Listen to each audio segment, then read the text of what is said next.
Transmetohet nga Yunus ibn Ubejd, ka ardhur njëri tek ai duke u ankuar për varfrinë që e ka. Yunus ibn Ubejd ka deshë këtë njeri pak me rrxu dhe me falenderu Allahun Azza wa Jalla dhe mos me qenë pesimist. Dhe mos me qenë nga njeri i cili vazhdimisht ankohet. A ma jep një sy për 100.000 dirham, 100.000 dirham po t'jap në dorë, ma jep një sy. Jo, ma ka thonë, se jap. E dhënë po a ma jep dorën për 100.000 dirham, një dorë. Asë se si.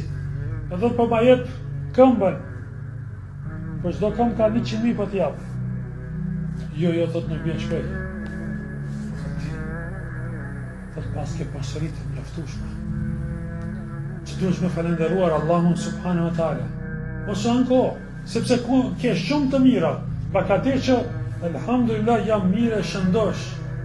Këto gjëra nuk blihen me pasuri. Andaj kanë thënë, shëndeti është pasuria e msheft e njerit. Shëndeti është pasuria e msheft. Që ndoshta nuk është një dy dorë sikur se paraja që duket apo ari dhe argjenti. Por e ke në brendi, je shëndosh e mirë, është pasuria më e madhe. Andaj duhet të falenderojë Allahu subhanahu wa taala se çka vlen pasuria monetare nëse nuk është pasuria e trupit, po pasuria e mendjes.